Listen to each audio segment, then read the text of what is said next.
मेरे शौहर को दुबई से आए तकरीबन 3 महीने हो गए थे। उनके सामान में अभी भी कुछ चीज़ें ऐसी पड़ी थीं जिन्हें मैंने खोल कर नहीं देखा था।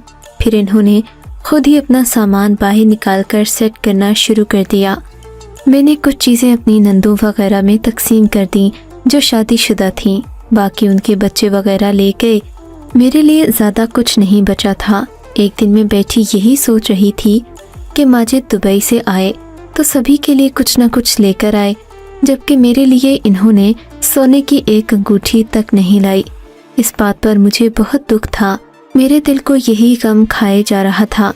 फिर न जाने क्या सोचकर मैंने माजिद के सामान की तलाशी लेना शुरू कर दी।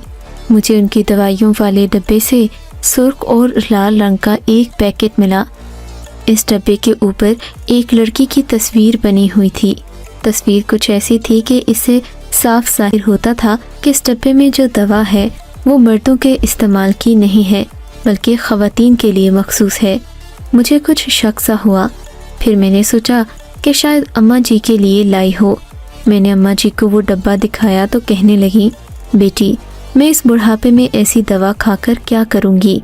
ये तो लगता है कि खूबसूरती की कोई दवाई है, शायद के चेहरे पर लगाने की हो, तुम इस्तेमाल कर लो। अम्मा जी की बात सुनकर मैं खुश हो गई कि शायद माजिद मेरे लिए भी कुछ लाए हों और इस दवा के इस्तेमाल से मेरी ज़िंदगी में कोई तब्दीली आ जाए। शाम को मैं ये बात भूल गई। अगले दिन माजिद फिर घर से चले गए। उनके जाने के बाद मैंने फिर से वो डब्बा देखा तो उस डब्बे में से कुछ दवा कम हो गई थी। मैंने सोचा कि अगर मेरे लिए लाए होते तो यकीनन मुझे ही इस्तेमाल के लिए देते। खामखा उनसे पूछकर अपना दिल चलाने वाली बात है। सो मैंने उस डब्बे को वहीं रख दिया। मगर कहते हैं कि इंसान के दिल में जब कोई परेशानी होती है तो वो किसी न किसी से ज़रूर कहता है। हमारे घर में भी एक काम वाली आती थी जिसका नाम शाकरा था। ये अमूमन रिवायती काम वालियों की तरह अनपढ़ और बूढ़ी नहीं थी बल्कि जवान और पढ़ी लिखी थी। इसकी तालीम कम से कम मैट्रिक होगी। इसी वजह से मैं इसके साथ बातचीत कर लेती। ये भी बाज़ औक़ात मुझे अच्छे मशवरे दे देती थी। बड़े बड़े बंगलों में काम करती, बड़ी बड़ी बेगमात के साथ उठना बैठना था, सो मुझे भी अच्छी खासी मालूमात मिल जाती। उस दिन भी शाकरा आई तो मैं अपना दुखड़ा उसके सामने ले बैठी। शाकरा मेरी बात तो सुनो, मेरा मियाँ दुबई से मेरे लिए कुछ भी नहीं लाया। तुम ही कहो इसकी क्या वजह हो सकती है। मैंने हमेशा की तरह शाकरा से राय मांगी। उसने भी अपनी माहिराना राय देते हुए कहा, मुझे लगता है बाजी कि ये दवा साहिब किसी दूसरी औरत के लिए लाए हैं। अगर ये औरतों के इस्तेमाल की दवा है, आपको भी नहीं दी, माँ जी को भी नहीं दी, तो यकीनन किसी तीसरी औरत के लिए होगी और वो औरत उनकी दूसरी बीवी भी हो सकती है। शाकरा के इतने तेज तज्जिये ने मेरा दिमाग घुमा कर रख दिया। शाकरा ये तुम क्या कह रही हो? मेरा शौहर दूसरी शादी क्यों करेगा? देख नहीं हमारे घर के हालात कैसे हैं। इन हालात में क्या मेरा शौहर दूसरी बीवी रख सकता है? हमारी रोटी पूरी नहीं होती और तुम क्या बातें कर रही हो? मैं उस पर नाराज हो गई। बाजी यही तो सोचने वाली बात है। दुबई से आए हैं, इतना पैसा कहाँ गया? घर के ये हालात क्यों हैं आखिर? और अब तो मेरे भी काम कम कर दिए हैं। आपको भी ज़्यादातर काम घर के खुद ही करना पड़ते हैं। सोचें बाजी, ज़रूर कोई न कोई बात होगी। आपके शौहर ने आपको तोहफा भी नहीं दिया, उन्होंने कहीं तो पैसे खर्च किए ना। शाकरा की बात पर मैं भी सोच में पड़ गई। जाहिर है मेरी जगह किसी और ने ले ली होगी, मैंने दिल में सोचा। मगर इतनी जल्दी मैं अपने शौहर के बारे में कोई बात कह नहीं सकती थी, क्योंकि हमारी बरसों की रफ़ाकत थी। दोनों के दरमियान एतमाद का रिश्ता था।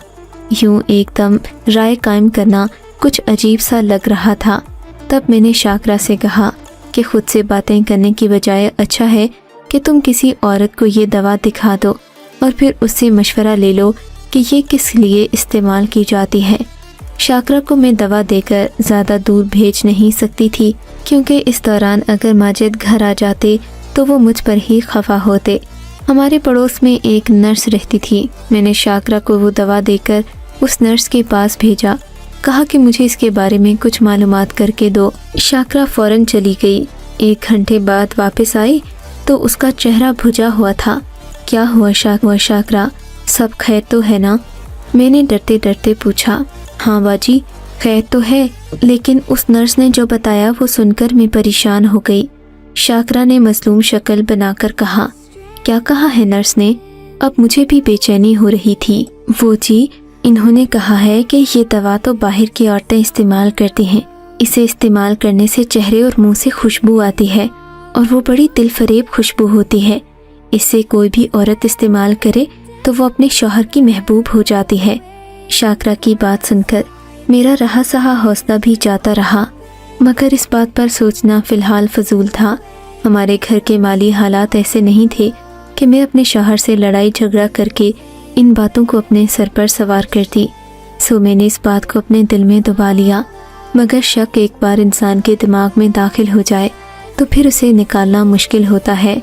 अब मुझे अपने शौहर पर शक रहता था। मैं उठ गया। मैं हर वक्त उन्हें शक की नज़र से देखती, बार बार बातों बातों में पूछने की कोशिश करती कि उनका दूसरी शादी का इरादा तो नहीं है, जिस पर वो अक्सर चिढ़ जाते। एक दिन की बात है, मैंने शाकरा के ज़िम्मे एक और काम लगाया। माजिद के ऑफिस से जाने के बाद मैंने उसकी जिम्मेदारी लगाई कि वो उनका पीछा करे और वो जहाँ दाखिल हों, जिस घर में जाएं, मुझे उसकी मुकम्मल तफसील बताए। शाकरा को उस दिन मैंने कोई काम न करने दिया, घर के सारे काम खुद निपटाए। शाम के तकरीबन 3 बजे शाकरा घर दाखिल हुई। आज भी हस्बे मामूल उसका चेहरा उतरा हुआ था, जिसे देखते ही मेरे जहन में खतरे की घंटी बजने लगी। मेरे पूछने पर शाकरा ने दिल दहला देने वाली खबर दी। कहने लगी, मैंने माजिद मियाँ का सुबह सुबह पीछा किया। उससे पहले मुझे एक बंगले में भी जाना था, मगर हैरत मुझे उस वक्त हुई जब माजिद साहब एक बड़े बंगले में दाखिल हुए। इस बंगले के साथ ही एक होटल भी वाक़े है। इस होटल में तो मेरे मालूमात के मुताबिक ज़्यादातर अय्याश लोग आते हैं। इनकी बातें और महफिलें रंगीन होती हैं। इस होटल में हज़ारों रुपए एक एक रात में खर्च किए जाते हैं। आगे तो आप समझदार होंगी कि यहाँ किस किस्म के लोग आते हैं। मैं जानती हूँ आपके लिए ये खबर सुनना कोई आसान बात नहीं है, मगर सच पर जितनी जल्दी यकीन कर लिया जाए उतना ही अच्छा है। शाकरा की बात ने मुझे तोड़ कर रख दिया। अब मैं उदास और चुप चुप सी रहने लगी। मेरा शौहर रात गए तक वापस आता, कभी कभी तो उन्हें आते आते सुबह हो जाती। मेरा दिल अपनी ज़िंदगी से उचाट हो गया था। लगता था जैसे ज़िंदगी में कुछ बचा ही नहीं है। शिकवा भी ना कर सकती थी कि जब भी कोई बात करती, माजिद वही बात गोल मटोल करके मेरे मुंह पर दे मारते। कहते तुम मुझ पर शक करती हो, मगर शौहर जितना भी औरत के दिल में उसकी मोहब्बत कम नहीं होती। एक दिन सुबह के 4 बजे थे। माजिद का इंतज़ार करते करते मेरी आंखें थक गई थीं। तब मेरे फ़ोन की घंटी बजी। मैंने जल्दी से उठकर फ़ोन उठाया तो एक आदमी ने घबराई हुई आवाज़ में मुझसे पूछा, क्या आप माजिद साहिब की बीवी हैं? जी हाँ, मैं ही बोल रही हूँ। मैंने कहा, क्या बात है, खैरियत तो है ना? जी, आपको इत्तला देना थी कि आपके शौहर का एक्सीडेंट हो गया है। आप फुला अस्पताल में आ जाएं, वरना बहुत देर हो जाएगी। घर से कुछ पैसों का बंदोबस्त भी करके आइएगा। दूसरी तरफ से फ़ोन बंद हो चुका था। घर में 5000 रुपये ही थे जो मुझे माजिद ने कल रात ही दिए थे। मैंने जल्दी से चादर ओढ़ी, माँ जी को जगाया। वो भी अपने बेटे के बारे में सुनकर परेशान हो गईं। हम दोनों दुआएं मांगती घर से निकलीं। खुदा का शुक्र कि उसी वक्त हमें एक रिक्शे वाला अस्पताल की तरफ जाता मिल गया। मेरे पास सिर्फ 5000 रुपये का नोट था। रिक्शे वाले ने हमारी मजबूरी देखते हुए हमसे किराया भी नहीं लिया। हमने उसका शुक्रिया अदा किया और अस्पताल के अंदर चले गए। वहाँ जाकर क्या देखती हूँ कि मेरे शौहर पट्टियों में बंधे हुए हैं। मैं उनकी ये हालत देखकर रो पड़ी। पास जो आदमी खड़ा था वो हमें हौसला देने लगा। इनको क्या हुआ है? आपको कहाँ से मिले हैं? मैं उस शख्स से पूछने लगी। उस आदमी ने बताया कि माजिद सड़क पर अंधाधुंध भाग रहे थे कि उनको एक गाड़ी ने टक्कर मार दी और यूं वो जख्मी होकर गिर पड़े। तभी वो इन्हें अस्पताल ले आया। वो शख्स हमें अजीब नज़रों से देख रहा था। जाते जाते उसने एक सफ़ेद रंग का थैला मुझे थमाया और कहने लगा, इसे रख लें, यह आपके शौहर की अमानत है। मैंने उस शख्स से थैला लेकर खोला تو اس میں زنانہ کپڑے تھے جو کافی رنگین اور خوشبودار تھے۔ اس وقت میں دھڑکا، مگر میرا شوہر انتہائی نگہداشت کے یونٹ میں تھا، سو میرا کچھ کہنا بنتا نہیں تھا۔ میں نے وہ تھیلی سائڈ پر رکھ دی اور اپنے شوہر کی سلامتی کے لیے دعائیں کرنے لگی۔ تھوڑی دیر کے بعد ڈاکٹر نے بتایا کہ اب ان کی حالت بہتر ہے، مگر ہم ان سے کوئی پریشانی والی بات نہ کریں، صرف مل سکتے ہیں۔ میں جلدی سے ماجد کے پاس گئی۔ ان کی حالت بہت خراب تھی، مشکل سے بول پا رہے تھے۔ میں نے انہیں تسلی دی، یقین دلایا کہ ہم ان کے ساتھ ہیں، مگر ماجد بہت پریشان تھے، بار بار اشارے سے کچھ سمجھانے کی کوشش کر رہے تھے۔ پھر وہ دوبارہ غنودگی میں چلے گئے۔ ڈاکٹر نے چیک اپ کے بعد بتایا کہ انہیں ایک معمولی سا ہارٹ اٹیک بھی ہوا ہے، لہٰذا انہیں کسی بھی قسم کی پریشانی سے دور رکھا جائے۔ ڈاکٹر کی بات سن کر میں نے خود کو ایک اور آزمائش میں پایا، مگر خاموش رہی۔ شوہر کی دن رات ایک کر کے خدمت کی، کہا کہ اب انہیں بیڈ ریسٹ کی ضرورت ہے، آپ زیادہ سے زیادہ ان کا خیال رکھیں۔ میں نے اس مشکل گھڑی میں اپنے زیورات بھی بیچ دیے۔ 1,24,000 روپے کی رقم سے میں نے ماجد کے لیے پھل فروٹ اور دوا خرید دی، لیکن جب سے ماجد ہسپتال سے آئے تھے انہیں گویا چپ سی لگ گئی تھی۔ ایسا لگتا تھا جیسے وہ کوئی گہرا صدمہ لیے بیٹھے ہوں۔ میں ان کا غم بانٹنے کی کوشش کرتی، مگر وہ مجھے کچھ نہ بتاتے، بس بستر کے ہو کر رہ گئے تھے۔ ایسے میں ایک دن ان کے دوست سرور علی نے فون کر کے بتایا کہ ان کی نوکری دوبارہ لگ گئی ہے۔ ہم نے اللہ تعالیٰ کا شکر ادا کیا۔ اس دن میں نے ماجد کے چہرے پر وہ خوشی دیکھی جو ان 6 مہینوں میں ایک بار نہ دیکھ پائی تھی۔ ماجد اس قدر خوش تھے کہ کیا بتاؤں۔ ان کی خوشی دیکھ کر میرے دل میں پھر سے شک ہونے لگا، کہیں انہوں نے واقعی دبئی میں دوسری شادی تو نہیں کی ہوئی۔ میں یہ سوچ سوچ کر پریشان ہونے لگی۔ تبھی تو اتنے خوش ہو رہے ہیں، ورنہ دبئی جانے کا سوچ کر کوئی اتنا خوش کیوں ہو سکتا ہے؟ گھر والوں کی دوری کسے اچھی لگتی ہے؟ میرا دل دھڑک رہا تھا، مگر پھر خیال آیا کہ اگر دوسری بیوی ہوتی تو وہ اس حالت میں ان کا پتہ ضرور کرتی۔ خیر وہ دن بھی آ گیا جب میرے شوہر کو رخصت ہو کر پھر پردیس جانا پڑا۔ جاتے جاتے ماں جی کو دیکھ کر وہ جذباتی ہو گئے۔ مجھے ان کا خیال رکھنے کی تاکید کر کے وہ پھر پردیس لوٹ گئے، اور میری آنکھیں ایک بار پھر ان کے انتظار میں راہیں تکنے لگیں۔ یوں کئی سال گزر گئے۔ وہ کچھ مہینوں بعد آتے اور واپس پردیس چلے جاتے۔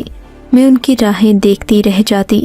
شاید کچھ لوگ عمر بھر کے ہوتے ہیں، میں بھی ان کی یہ بے وفائی بھولی نہیں تھی۔ وہ باتیں جو ان دنوں کا حصہ تھیں ابھی تک میری یادوں میں زندہ تھیں۔ میں اپنے شوہر سے چاہ کر بھی اس بارے میں زیادہ بات نہ کر پاتی۔ مجھے ڈر سا لگتا کہ اگر یہ بات سچ نکل آئی تو میں کیا کروں گی۔ برسوں بعد جب وہ اپنی ذمہ داریاں مکمل کر کے پردیس سے لوٹے تو مجھ سے رہا نہیں گیا۔ ایک دن شام کو بیٹھے ہم چائے پی رہے تھے، اپنے پرانے دنوں کی یادیں تازہ کر رہے تھے کہ میں نے ان سے یہ بات پوچھ ہی لی، اور ساتھ ہی جڑے ساری قصے کہانیاں بھی سنا دیے کہ کیسے میں نے شاکرہ کے ذریعے ان کی جاسوسی کروائی، اور پھر سچ پتہ لگنے کے ڈر سے خود ہی خاموش ہو کر بیٹھ گئی۔ میری بات پر وہ ہنس پڑے اور بولے، افسوس ہے تم پر، تم نے اتنی ساری عمر ایک بے سکونی اور بے چینی کی نظر کر دی جس کا سرے سے کوئی وجود ہی نہیں تھا۔ کاش کہ تم نے مجھ سے ایک بار پوچھ لیا ہوتا تو اس بات کی نوبت نہ آتی جس نے تمہارے گلے میں پھانس لگا رکھی ہے۔ ان کی باتیں سن کر میرے دل کو کچھ حوصلہ سا ہوا رہے تھے۔ خیر ماجد بتانے لگے، جب میں دبئی سے بے روزگار ہو کر وطن واپس آیا تھا تو میرے دل میں ایک ہی خوف تھا کہ میں کیسے تمہاری توقعات پر پورا اتروں گا، ماں جی کی خواہشیں، ان کا علاج کیسے پورا ہوگا، اور پھر تم جس طرز زندگی کی عادی ہو چکی تھی اس کے بعد غربت کی زندگی قبول کرنا تمہارے لیے کتنا مشکل ہوگا۔ یہی وہ سوچیں تھیں جنہوں نے مجھے پریشانی میں مبتلا کر رکھا تھا۔ میں دن رات اسی فکر میں کٹتا رہتا، سمجھ نہ آتی کہ کیا کروں۔ نوکری چلے جانے کے بعد میرے پاس اب کوئی راستہ نہیں بچا تھا۔ تب ایک دن پریشانی میں ایک آدمی کے پاس بیٹھ گیا، وہ بھی شاید میری طرح حالات کا ہمارا تھا۔ میں نے اس سے پوچھا وہ کیا کام کرتا ہے۔ اس نے بتایا کہ وہ ایک ہوٹل میں ویٹر ہے اور اس کی تنخواہ بہت معمولی ہے۔ خیر باتوں باتوں میں اس نے بتا دیا کہ وہ جس ہوٹل میں کام کرتا ہے وہاں بڑی بڑی پارٹیز ہوتی ہیں، لوگ رقاصاؤں کا رقص دیکھنے اور گانا سننے آتے ہیں۔ اس کے علاوہ بھی کئی سرگرمیاں ہوتی ہیں جن کے عوض وہاں پیسوں کی بارش ہوتی ہے، مگر پھر بھی وہ معمولی تنخواہ پر گزارا کر رہا ہے۔ وہ کہہ رہا تھا کہ اس کا ضمیر اس نوکری سے مطمئن نہیں ہے۔ کچھ سوچ کر میں نے اس سے کہا کہ تم مجھے وہاں لے چلو، شاید میرا بھی کوئی کام بن جائے۔ میں بھی یہ سوچ کر وہاں نہیں گیا تھا کہ میں وہاں کیا کام کروں گا۔ جب میں ہوٹل کے مینیجر سے ملنے گیا تو اس کے پاس ایک بوڑھا آدمی بیٹھا ہوا تھا۔ بوڑھا کافی زمانہ شناس لگتا تھا۔ اس نے مجھے دیکھتے ہی وہاں سے اٹھنے کا کہا۔ ایک الگ کمرے میں جا کر اس نے میرا سرسری جائزہ لیا اور بولا، کیا تم گانا گا لیتے ہو؟ جی گانا؟ میں نے حیرت سے پوچھا۔ ہاں، تمہاری آواز بہت باریک اور سریلی ہے، مجھے لگتا ہے کہ تم ایک عورت کی آواز میں بھی گانا گا سکتے ہو۔ بوڑھے کی بات نے مجھے مشتعل کر دیا۔ یہ آپ کیا کہہ رہے ہیں؟ گھبراؤ نہیں برخودار، میری پوری بات سنو تو تم یوں غصہ نہیں کرو گے۔ بوڑھے کی بات سننے پر میں مجبور ہو گیا۔ تب بوڑھے نے مجھے بتایا کہ وہ پہلی ہی نظر میں مجھے پہچان گیا تھا، اور اگر میں اس کی بات مان لوں تو میں لاکھوں روپے ایک ہی مہینے میں کما سکتا ہوں۔ بوڑھے کی بات ماننا میرے لیے مشکل نہیں تھا۔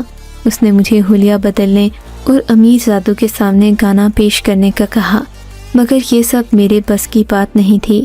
میرا ضمیر مجھے یہ کرنے کی اجازت نہ دے رہا تھا۔ اسی دن اماں جی کی طبیعت خراب ہو گئی۔ میرے پاس اور کوئی کام نہیں تھا۔ میں نے اس کام پر آمادگی ظاہر کر دی۔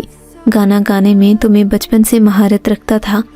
بوڑھے کی بات مان کر میں اپنی روزی روٹی کمانے میں لگ گیا، مگر ہر رات مجھے وہی حلیہ بنانا پڑتا جس کا مجھے آرڈر دیا جاتا۔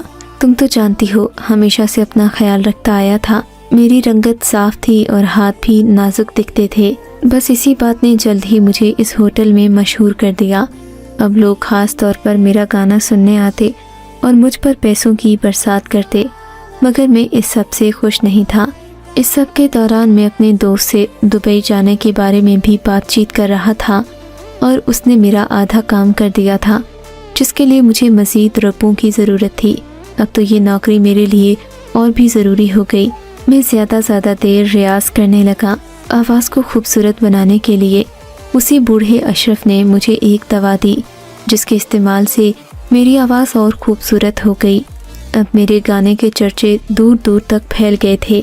ایک دن کی بات ہے، رات کو گانا گانے کے بعد میں گھر واپس آ رہا تھا کہ کپڑے تبدیل کرنے والے کمرے کی طرف میں نے دو آدمیوں کو دیکھا۔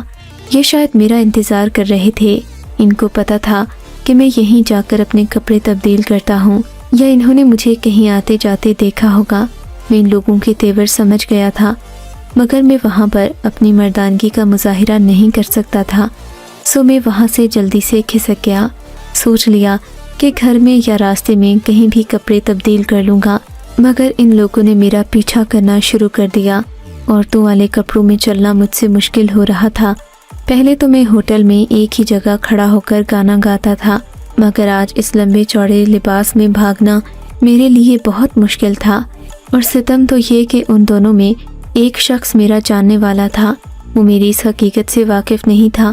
اگر وہ مجھے پہچان لیتا تو یقیناً میرے لیے بہت بڑی بے عزتی کی بات ہوتی۔ اللہ نے میرا پردہ رکھ لیا اور کوئی گاڑی مجھے ٹکر مار کر چلی گئی۔ یہ لوگ بھی گھبرا کر پیچھے ہٹ گئے۔ ایک آدمی نے مجھے ہسپتال پہنچا دیا، اور آگے کی کہانی تو تم جانتی ہی ہو۔